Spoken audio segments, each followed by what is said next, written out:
감사를 주제로 다루고 있는 시편 135편 말씀인데요. 먼저 우리 135편 말씀을 우리 다 같이 한번 읽고 시작하면 좋겠습니다. 할렐루야, 여호와의 이름을 찬송하라. 여호와의 종들아 찬송하라. 여호와의 집 우리 여호와의 성전에 서 있는 자 너희여 여호와를 찬송하라. 너희는 선하시며 그의 이름은 아름다우니 그의 이름을 찬양하라. 아멘. 2025년 추수감사주일에 하나님께 많은 찬양을 올려드릴 수 있게 되어서 너무 감사합니다. 우리가 하나님의 백성으로서 하나님께 드릴 수 있는 최고의 감사가 무엇일까? 우리 입술의 찬양, 마음에 쏘는 찬양, 그 찬양이 아닐까 생각합니다. 하늘 돌아보면은 참 감사를 하지 못하고 많이 산 것 같아요. 또 그러다 보게 되니까 이 추수감사주일에 하나님께 감사할 제목들을 또 떠올리려고 하니까 불평했던 일들만 많이 생각나고 또 감사할 내용이 또 없다라고 하는 그런 분들도 있습니다. 유대인들도 그랬던 것 같아요. 유대인들도 예수님을 하나님의 엄청난 많은 그런 복을 받고 은혜를 받고 살면서도 불구하고 또 그들은 선민이다, 구원받은 백성이다라고 이렇게 생각하면서도 참 하나님께 감사할 줄 모르는 그런 백성이었습니다. 하나님께서는 그 감사를 모르는 백성들 가운데에 감사를 깨우쳐 주시기 위해서 오늘 의도적인 한 여행을 가십니다. 오늘 보면 11절, 12절을 중간에 이렇게 보게 되니까 예수께서 예루살렘으로 가실 때에 사마리아와 갈릴리 사이로 지나가시다가 한 마을에 들어가셨다라고 그랬습니다. 우리가 예수님을 비롯한 유대인들이 여행을 할 때에 사마리아 마을로 들어가지 않는다고 하는 사실을 여러분 들어서 알고 계시죠? 우리 이스라엘 지도를 한번 보시게 되게 되면은 남쪽에 유다가 있고 북쪽에 갈릴리가 있습니다. 그 북쪽의 갈릴리 사역 중간에 사마리아라고 하는 그런 지역이 있어요. 그래서 이 유다 지역과 사마리아 지역 이 사이를 통과하게 되면은 아주 좀 이렇게 단거리로 갈 수 있는 그런 길입니다. 그런데 유대인들은 이 산악 지역인 이 중앙 족장의 도로라 그러는데요. 이 길로 해가지고 통행을 하지를 않습니다. 왜 그렇습니까? 가운데 이 사마리아 지역 때문에요. 사마리아 지역 때문에 그들은 그쪽으로 가지 않고 빙 둘러서 요단 계곡을 통해 가지고 갑니다. 이렇게 가까이 오게 되게 되면은 아주 짧은 거리, 약간 110km하고 180km 차이니까 상당히 많은 차이가 있고 또 그리고 또 더 중요한 것은 이 요단 계곡까지 내려갔다가 다시 예루살렘까지 올라가려면 이것이 엄청나게 힘들어요. 요단 계곡은 해발 380m에 있는 그런 사이에 있는 여리고 도시에서부터 해발 마이너스 380m에서 해발 850m까지 올라가야 되니까 1000m 이상의 그런 고도를 내려갔다 올라갔다 해야 되는 그런 길입니다. 그럼에도 불구하고 이 사람들은 사마리아로 가지 않고 빙빙 둘러서 우회해서 길을 간다라고 하는 것이죠. 그런데 예수님께서는 일부러 이 예루살렘으로 가시는 길에 갈릴리와 그리고 사마리아 그 접경 지역의 그 길을 택하시고 그 길로 들어가셔서 또 한 마을에 들어가셨다라고 하는 것이 오늘 보면 11절 말씀이에요. 그런데 거기서 그 마을에 들어갔을 때에 나병 환자 10명을 만났습니다. 주님의 계획이 여기 있었던 거예요. 주님이 일부러 유대인들이 들어가기를 꺼려하는, 들어가지 않는 그 길을 가신 이유가 바로 여기 있었습니다. 그곳에서 나병 환자 10명을 만났다라고 하는 것입니다. 그런데 성경에 오는 나병 환자라고 하는 사람들은 오늘날 우리가 생각하고 있는 완전 그 문둥병, 나병과는 좀 다른, 한센병과는 좀 다른 그런 사람들인데요. 성경에서는 좀 광범위하게 각종 전염 증이 있는 피부병을 말할 때에 다 나병이라고 이렇게 불렀습니다. 그렇지만 그 성경에서는 그것을 부정한 병으로 여겼기 때문에 그 나병에 일단 걸려게 되게 되면은 일반인들과 보통 사람들과는 함께 생활할 수가 없고 마을 밖으로 쫓겨나야 됩니다. 그래서 거기서 자기들끼리 모여서 살든지 이렇게 빌어먹고 살아야 되는 그런 삶을 살았습니다. 그래서 그들도 먹고 살아야 되기 때문에 이 마을 바로 주변에 그들이 들어갈 수 있는 그런 경계 지역인 그곳에서 모여 살았습니다. 그러다가 마을 가까이 들어오려고 그럴 때는 그들은 수건으로 이 눈 밑으로는 이렇게 막아야 되는 거예요. 가려야 되는 겁니다. 그리고 또 그 마을에 들어오게 될 때에 어떤 사람이 보게 되면 자기 가슴을 치면서 나는 부정합니다, 나는 부정합니다 라고 외쳐야 되는 거예요. 그 사람에게 접근해서 그 병이 옮지 않도록 하기 위해서 그렇게 사는 삶이 나병 환자들의 삶이었습니다. 그러니까 이 10명의 나병 환자들이 만나자마자 예수님께 소리를 지릅니다. 그들이 소리 높여 이르되 예수 선생님이여 우리를 불쌍히 여기소서. 그러니까 이런 소외되고 이렇게 차별받고 이렇게 어려운 그런 삶을 살아가고 있는 이 사람들에게 소문이 들렸거든요. 무슨 소문인가 하면은 예수라는 분이 계시는데 그분은 중풍병도 낫게 했대. 그분은 앞을 못 보는 소경도 보게 했대. 나면서부터 안전병이었던 사람을 걷게 했대. 내가 그 사람을 만나기만 하면, 그분을 만나기만 하면 내 이 나병도 나을 수가 있다라는 그 소망을 가지고 있었는데 마침 그 주님께서 그 길을 그 마을에 들어오시게 되니까 이들은 그 기회를 놓치지 않고 소리를 지르는 겁니다. 소리를 질러야 됩니다. 예수님을 만났을 때에 예수님, 오늘 여기는 선생님이여 라고 했지만 일반적으로 그 당시에 존경하는 그런 랍비라고 부르는 그런 호칭입니다. 우리가 이 사건을 보게 될 때에 예수님께서는 의도적으로 이 10명의 나병 환자를 만나시기 위해서 그 길로 가셨구나, 찾아가셨구나 하는 것을 알 수가 있습니다. 우리가 생각하는 이 나병이 오늘 우리가 말하는 그런 나병이 아니라 할지라도, 전염성 피부병이라 하더라도 그들이 마을에서 격리되고 집단으로 살 수밖에 없는 그런 것을 보게 될 때 그 병은 심각한 것이었고 그 병은 오랫동안 낫지 아니하였고 거의 오늘날 한센병과 같은 수준으로 고통받는 병이었다라는 것을 알 수가 있습니다. 정말 세상에서 아무런 소망이 없이 살아가는 사람들이었습니다. 스스로 그 무엇을 하면 살 수 없는 사회로부터 소외되어 버린 그런 사람들이었습니다. 그들에게 소망이 되신 예수님께서 찾아오신 것입니다. 오직 주님만이 소망 없는 그들에게 참된 구원을 주실 수 있는 분이기 때문에 그들은 간절한 이 믿음을 가지고 부르짖은 것입니다. 이런 부르짖어야 할 때에 부르짖어야 합니다. 기회가 왔을 때에 부르짖어야 합니다. 그렇게 부르짖는 이들을 주님께서는 결코 모른 채 하지 않으십니다. 주님께서 그들을 보시고 가서 제사장들에게 몸을 보이라 라고 말씀하셨습니다. 제사장들에게 몸을 보이라. 그런데 이 주님의 말씀을 듣고 이 10명의 나병 환자가 어떻게 했다고요? 제사장에게 갔어요. 제사장에게로 발걸음을 옮겼습니다. 이거는 대단한 믿음이에요. 이런 나병 환자같이 부정한 사람들이, 어떤 사람들이 다시 제사장 앞에 갈 수 있습니까? 병이 나아야 갈 수 있는 거예요. 병이 나아야 제사장 앞에 가서 제사장님, 내가 병이 나았습니다. 한번 확인해 주십시오. 그러면은 확인해 보고, 그래? 지금은 아무런 증상이 없는데 일주일만 기다려보자. 그래도 아무런 증상이 다시 나타나지 않으면 너는 다시 사회로 돌아가도 된다. 이렇게 판정해 주거든요. 그런데 아직 병이 낫지도 않았는데 그들은 제사장에게로 발걸음을 옮겼습니다. 이것이 믿음이라고 하는 거예요.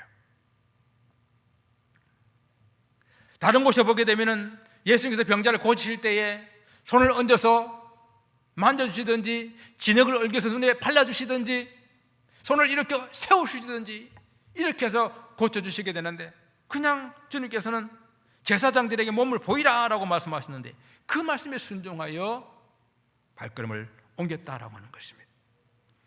그러자 가던 중에 그들의 병이 나았습니다. 오늘 본문에 보니까 그들이 가다가 깨끗함을 받은지라. 그들이 가다가 제사한 게 다 가지도 않았는데 가다가 깨끗함을 받았습니다. 여러분 삶 속에 있는 문제, 여러분 삶 속에 있는 질병, 정말 주님께 부르짖을 때에 주님이 깨끗하게 해주시는 그 놀라운 은혜가 있기를 소원합니다. 오늘 이 나병이 나은 것은 내가 감기 걸렸다가 감기에 몸이 좀 이렇게 좋아지는 것 같아, 이 정도가 아니에요. 오늘 좀 기분이 조금 getting better, 좀 좋아진 것 같아, 이 정도가 아니라는 거예요. 나병은 눈에 보이는 분명한 질병이 있다가 그것이 확 없어져 버리는, 분명하게 눈에 보이는 그러한 변화였습니다. 여러분, 우리가 아람 군대 장군 나만을 알잖아요. 그 나만이 문둥병에 걸렸어요. 그래서 그 집에 있는 그 유대인 히브리 종이 우리나라 가게 되면 엘리사라는 선지자가 있는데 그 선지자한테 가게 되면 그 병을 고칠 수 있을 텐데요 하니까 만신반의하면서 엘리사를 찾아왔습니다. 그런데 엘리사가 뭐라고 그럽니까? 요단강에 가서 7번 몸을 좀 씻으라, 몸을 담그라 그랬습니다. 6번 몸을 담궜지만 그 몸은 여전히 나병이 있었어요. 그런데 7번째 몸을 담궜을 때에 그 병이 나았습니다. 6번째에 담궜을 때까지와 7번째에 담궜을 때가 완전히 다른, 나은 것이 확실하게 보이는 그런 나음이거든요. 나병이라고 하는 것은 그렇게 나았단 말이에요. 그렇게 다 깨끗함을 받았는데 그때에 한 사람이 하나님께 영광을 돌리고 그리고 예수님께 돌아와 감사했다라고 말하고 있어요. 10명 중에 한 사람이 자기가 나은 것을 보고 큰 소리로 하나님께 영광을 돌렸습니다. 그리고 그는 즉시 예수께 돌아와 그 발 앞에 엎드려서 감사합니다. 그 사람이 어디 사람이라고요? 사마리아 사람이라고요. 오늘 성경은 의도적으로 예수님의 발걸음이 그 사마리아 지역으로 향하게 하시고 그곳에서 문둥병자를 만나게 하시고 그곳에서 10명 중에 한 사람, 이 사마리아 사람을 만나게 하신 것입니다. 그리고 그 깨끗함을 받은 사람들 중에 한 사람, 감사하는 사람, 하나님께 영광을 돌리고 감사하는 한 사람, 그 사람이 사마리아 사람이라고 강조하고 있는 것이에요. 제가 사마리아 사람에 대해서 오늘 이 설교 서두에도 말씀을 드렸습니다.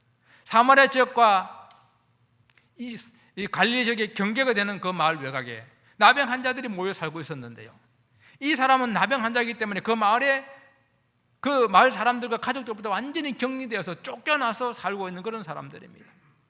어쩌면 같은 나병 환자들끼리도 너는 사마리아 사람이니까 라고 그들 가운데서 서로 무시받고 따돌림 당하고 박해받는 그런 모습이 있었을 것으로 생각할 수 있습니다.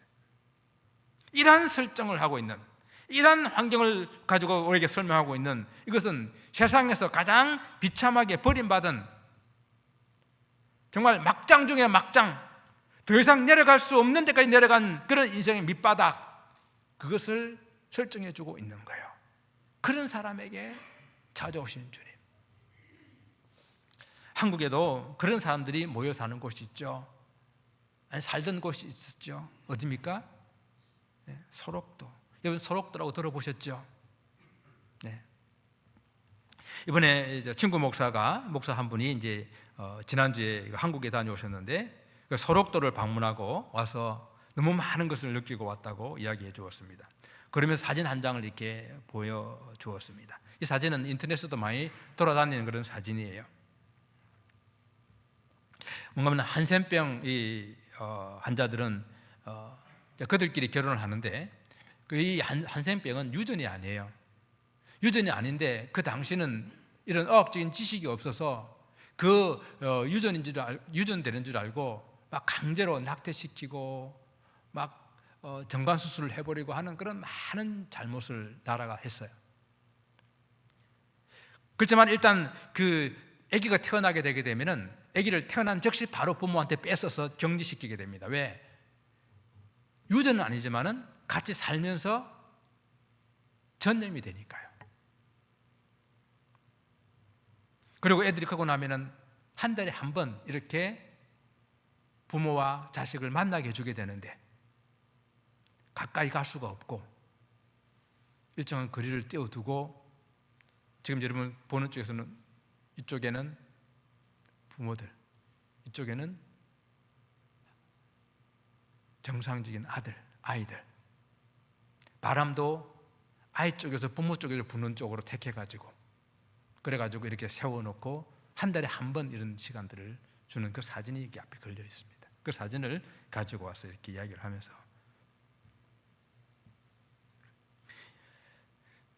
이렇게 격리라고 하는 것, 가족과의 이별이라고 하는 것, 사람들과의 소외, 사람들 가운데서 소외라고 하는 것, 바로 이런 모습입니다. 나병에서 깨끗함을 받았다고 하는 것은 이런 소외되고 격리되고 생이별되었던 가족과 다시 만날 수 있는 그러한 은혜예요. 그래서 나병에서 깨끗함을 받은 이 그 한 사람은 바로 주님께 돌아와서 그 발 앞에 엎드려 감사할 수 있는 거예요. 그런데 그 사람이 사마리아 사람이었습니다. 세상 사람들이 다 무시하고 가족들에게서부터 버림받을 수밖에 없고, 나병에서 그 버림받았다는 그 사람이 이제는 깨끗함을 받아서 다시 그 가족에 돌아갈 수 있고 다시 그 사회로 돌아갈 수 있는 그 감격, 그 감사를 가지고 주님 앞에 엎드려 감사를 드리고 있는 바로 그 모습입니다. 그때 주님께서 물어보십니다. 10사람이 다 깨끗함을 받지 아니하였느냐? 그런데 그 9은 어디 있느냐? 10사람이 다 깨끗함을 받았는데 9은 어디 있느냐라고 물어보십니다. 여러분, 그 9은 어디에 갔습니까? 여러분 주부에 자세하게 나와 있지만은 그 9의 변명이라는 작점 이상의 글이 있습니다. 각자 자기 입장에서 바로 주님께 돌아가 감사하지 않는 이유와 변명과 핑계가 있습니다. 혹 이들의 변명과 핑계가 우리가 감사하지 않는 그런 이유와 많이 흡사하지 않습니까? 그들은 지금이 아닌 좀 나중에 감사하면 된다고 생각합니다. 지금은 나에게 좀 더 급하고 중요한 그런 일, 내가 먼저 해결해야 될 일, 그 일을 먼저 하고 나중에 감사해도 된다고 생각하는 것입니다. 또한 그들 중에는 그래, 고마운 일이지, 마음으로만 감사하면 되지, 뭐 꼭 말로 해야 되나, 꼭 표현해야 되나, 마음만 있으면 되지 않나 하는 그런 사람들도 있습니다. 아니면 또 어떤 사람들 중에는 뭐 대수롭지 않게 생각합니다. 내가 약을 먹었으니까 나은 것 같지, 그냥 시간이 지났으니까 나을 때가 됐으니까 나았었겠지 하고 그냥 대수롭지 않은 것으로 넘기는 그런 일들도 있습니다. 오늘 예수께서 질문하십니다. 10사람이 다 깨끗함을 받지 아니하였느냐? 그 9은 어디 있느냐?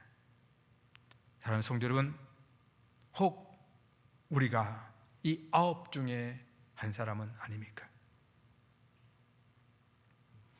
아니면 혹 정말 이 깨끗함을 받고 너무도 감격하여 하나님께 영광을 돌리고 그리고 예수께 돌아와 그 발 앞에 엎드려 있는 감사드리는 바로 그 한 사람입니까?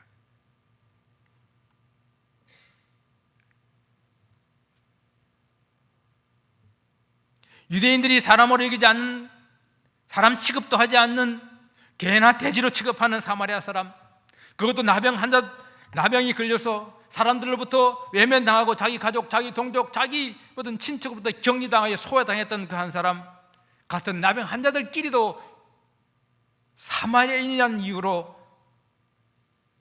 소외당하고 따돌림 당했을 그 한 사람이 하나님께 돌아와서 하나님께 영광을 돌리고 예수님께 돌아와서 감사를 드리고 있는 것입니다. 오늘 18절에서는 바로 그 사람을 뭐라고 합니까? 이방인이라고 불러요. 이 이방인 외에는 하나님께 영광을 돌리러 온 자가 없느냐? 주님께서 이 사람을 이방인이라고 부르는 이유가 있습니다. 그들은 선민이라고 자랑하고 우쭐거리며 우쭐거리고 살았던 그 유대인들, 그들은 오히려 그 많은 은혜를 받고도 하나님께 영광을 돌리지 않고 감사치 아니했다는 것을 하나님께서 강조하고 있는 그런 모습이에요. 또한 무엇보다도 오늘 보면 이 이방인이라고 말씀하고 있는 이유는 바로 그 다음 19절에 구원을 선포하시는 이 놀라운 선포와 관계가 있습니다. 주님께서 그에게 이르시되 일어나 가라, 내 믿음이 너를 구원하였느니라. 나병에서 고침받는 것도 너무도 감격스럽고 좋은 일이죠. 그러나 그보다 더 중요하고 본질적인 것은 영혼이 구원을 얻는 것입니다. 주님께 감사하지 않는 7명이 되어서 저들은 이런 은혜를 주는데도 나한테 감사하지 않는구나 해서 섭섭해서 이 말씀을 하시는 것이 아니라 그들이 구원에 이르지 못하는 것에 대해서 안타까운 말씀으로 그 9은 어디 있느냐라고 물어보시는 거예요. 구원이라고 하는 것은 유대인이라는 명분이나 혈통이나 그러한 것에서 주어지는 것이 아니라 하나님을 믿고 하나님께서 보내신 예수 그리스도, 독생자 예수 그리스도를 믿을 때에 주어진다는 것을 오늘 본문을 통해서 우리에게 확실하게 선포하고 있습니다. 사랑하는 성도 여러분, 육신의 질병이라고 하는 것은 고침을 받았다가도 다시 아프고, 이 땅의 크고 작은 문제, 그 육신의 문제들은 해결을 받아도 또 문제가 생기고 또 생기는 것이 우리들의 인생 아닙니까? 그러다가 언젠가는 우리가 주님 앞에 서야 될 날이 있는 것입니다. 그때 어떻게 하실 겁니까? 영원히 구원받지 못했다면 그때 어떻게 하실 것입니까? 내 가족이 구원받지 못했다면 그때는 어떻게 하실 것입니까? 내 자녀가 구원받지 못했다면 그때는 어떻게 하실 것입니까? 오늘 우리 모든 감사 중에 감사, 그 감사의 가장 밑바탕에는 하나님께서 나를, 하나님께서 우리를, 하나님께서 나의 가족을, 나의 어머니를, 나의 아버지를, 나의 자식들을 구원해 줬다고 하는 이 놀라운 은혜에 있습니다. 그리고 구원받은 백성들은 이 하나님의 크고 작은 인도함에 감사할 수밖에 없는 삶을 사는 거예요. 모든 것이 정말 하나님의 은혜였구나, 하나님의 은혜였구나. 그래서 감사하는 삶을 삽니다. 구원에 감격 있는 사람은요, 풀 한 폭이, 그리고 나무 한 그루 흘러가는 강물에도, 푸른 하늘에도, 또 맑은 하늘도 있지만은 구름 잔뜩 낀 하늘에도, 추운 날씨도 더운 날씨에도 감사할 수 있는 거예요. 왜? 하나님 나를 구원하셨기 때문에. 그래서 감사라고 하는 것은 내 믿음의 바로미터가 됩니다. 정말 믿음의 척도가 됩니다. 얼마나 우리 입에서, 우리 삶에서 감사가 있느냐, 그것이 바로 우리 믿음의 척도입니다. 사랑하는 성도 여러분, 감사하는 사람이 됩시다. 구원받아서 감사하고 또 감사하는 삶을 사니까 내가 구원받은 사람으로 확인이 되는 거예요. 시편 50편에 이런 경고와 약속이 있습니다. 이 말씀을 읽고 설교를 마치기를 원합니다. 하나님을 잊어버린 너희여, 이제 이를 생각하라. 그렇지 아니하면 내가 너희를 찢으리니 건질 자가 없으리라. 감사로 제사를 드리는 자가 나를 영화롭게 하나니 그의 행위를 옳게 하는 자에게 내가 하나님의 구원을 보이리라.